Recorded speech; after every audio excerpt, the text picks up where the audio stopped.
देश के जितने भी राष्ट्रीय स्तर के शिक्षा संस्थान हैं भारत सरकार के पास, सभी मैंने रोहतक लोकसभा क्षेत्र में भी लेके आया। देश में कोई ऐसा शिक्षा का संस्थान नहीं बचा भारत सरकार के पास जो है रोहतक लोकसभा क्षेत्र में ना हो।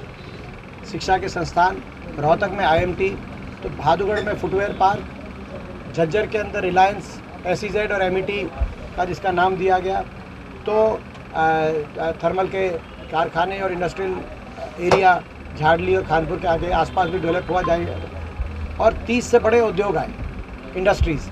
आप उन कामों को उठा के देख लो, ठीक है, आप उन कामों को उठा के देख लो जो काम किए। अब मैं ज़्यादा नहीं कहना चाहता हूँ। अगर कोई सीवर का काम था, कोई पानी का सप्लाई का काम था, कोई किसी भी तरह झज्जर में जाकर के आप देखें कोई सड़क का काम था, कोई इंफ्रास्ट्रक्चर का काम था, सारे काम उनके रहते रहते ही चरमरा गए थे। और अब आने वाले समय में मैं समझता हूँ कि इंडस्ट्रीज़ के साथ साथ, आपने सही कहा, IT क्षेत्र के अंदर बहुत सुधार हो। IT पार्क भी हमने, सॉफ्टवेयर पार्क भी रोहतक के लिए मंजूर कराया था, लेकिन उसका कुछ हुआ नहीं। उस समय सचिन पायलट जी IT मंत्री थे, तो सॉफ्टवेयर पार्क देश में 5 मंजूर हुए, तो रोहतक में हुआ, लेकिन उस पर कोई कार्रवाई नहीं हुई, सरकार बदल गई। तो IT पार्क का भी एक फोकस है। मेट्रो को रोहतक तक लेके आने का एक फोकस है, मेट्रो रोहतक तक पहुँचे। झज्जर के अंदर एक विश्वविद्यालय, गुरु रविदास जी के नाम से एक विश्वविद्यालय बने, उसका भी हमारा एक है। एक IMT कोसली के क्षेत्र के अंदर भी, मानेसर IMT की तर्ज में कोसली क्षेत्र में भी IMT बने। पुराने जो हमारे समय के मेरे द्वारा मंजूर कराए हुए प्रोजेक्ट हैं, जो या तो समाप्त हो गए या ठंडे बस्ते में हैं। बुहाना के अंदर रेल कोच फैक्ट्री, वो भी हमारे क्षेत्र से लगता हुआ पूरा उसका एक, मैं समझता हूँ, चाहे वो एम्स के जो नेशनल कैंसर इंस्टीट्यूट के साथ साथ 10 और नेशनल इंस्टीट्यूट वहाँ बनने हैं।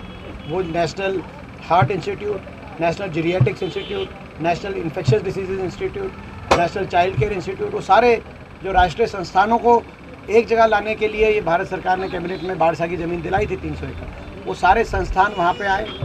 सारे काम उनके रहते रहते चरमरा गए थे। सारे तो उनके रिश्तेदार ठेकेदार थे, क्यों जी, सारे रिश्तेदार ठेकेदार थे। और उन ठेकेदारों ने जिस तरह का भट्ठा बैठाया, हरियाणा का भट्ठा बैठाया, मैं कहता हूँ करे काम किए। मैं कह रहा हूँ 10 साल में जितना हरियाणा का भट्ठा बैठाया कोई नहीं बैठा सकता। और दूसरी चीज हो, ये तो पकड़ाई में आ गए, ये पकड़ाई में आ गए भाई 10 साल में। और 10 साल से ज्यादा और करते तो कति हरियाणा को ऐसा उजाड़ देते कि कहीं भी काबू में नहीं आता, कहीं काबू में नहीं आता। अब वो भाषण देता है, हुड्डा साहब का मैं देख रहा था एक क्लिपिंग, कि भाई हमारी 2014 तक सरकार थी तो हमारी इसलिए हमारी वाहवाही थी कि हमने नौकरियां दी। एयरपोर्ट का हमारा ड्रीम प्रोजेक्ट था जो चला गया। अब मैं समझता हूँ कि उसके लिए भी प्रयास किया जाए दोबारा से। हालांकि अब वो NCR का दूसरा एयरपोर्ट बनना था, जो अब वो नोएडा में इस सरकार के माध्यम से चला गया है, तो वो जो है उसमें कठिन प्रयास होगा, लेकिन उसके लिए भी प्रयास किया जाए। और जो ये बीच के हम रोड बनाना चाह रहे थे, यहाँ शहर के बीच में से रोड निकले और अपनी जो रेल है उसका बाईपास करके शहर से बाहर चली जाए, वो भी किस प्रकार से इन्होंने कुछ काम तो किया नहीं, मगर काम बिगाड़ने का काम जरूर किया है।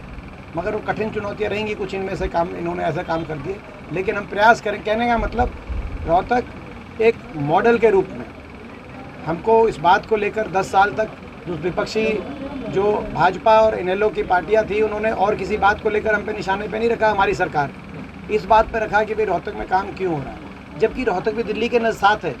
अगर नोएडा गुड़गांव के अंदर विकास हो सकता है तो इस क्षेत्र के अंदर भी विकास हो, दिल्ली के नज़दीकी का फ़ायदा मिले। पूरे हरियाणा में काम हुआ था, लेकिन ये दिल्ली के समीप था, उसको हमने तस्वीर बदलने की कोशिश करी थी। और आने वाले समय में दोबारा से हमारा जो ये क्षेत्र है, ये भी जो है विकास के मामले में देश के मानचित्र पे आए। हरियाणा भी खुशहाल हो, हरियाणा भी विकास के मामले में देश में नंबर 1 पहुँचे। नौकरियां दी, अब पूछ लो जाकर के जितनी नौकरी दे रखी है, सब पैसों से नौकरियां दी। मैं अब कितने गांवों में जाता हूं, मैं पूछता हूं कि 2014 से पहले भाई तुमने को नौकरी मिली? कई गांव तो ऐसे, कई नहीं, ज्यादातर गांव ऐसे हैं वो कहते हैं हमने कोई नौकरी नहीं मिली। ये भी ढूंढना पड़ेगा, ये भी एक बहुत आवश्यक हो गया है। मैं हरियाणा सरकार से मांग करूंगा कि कम से कम 2014 में जो नौकरियां लगी, उनके एड्रेस, उनके पते हमारे को सबको पब्लिकली आने चाहिए कि वो किसकी नौकरियां लगी थी, किसकी नौकरियां लगी थी। तो पता ही नहीं किसकी नौकरी लगी थी। अब जाकर के देखो एक एक एक क्लस्टर में, एक ही सिस्टम में वो नौकरी लगा करके छोड़ दी आपने। देखे गांवों में जाकर के पूछ लो, आप जाते हो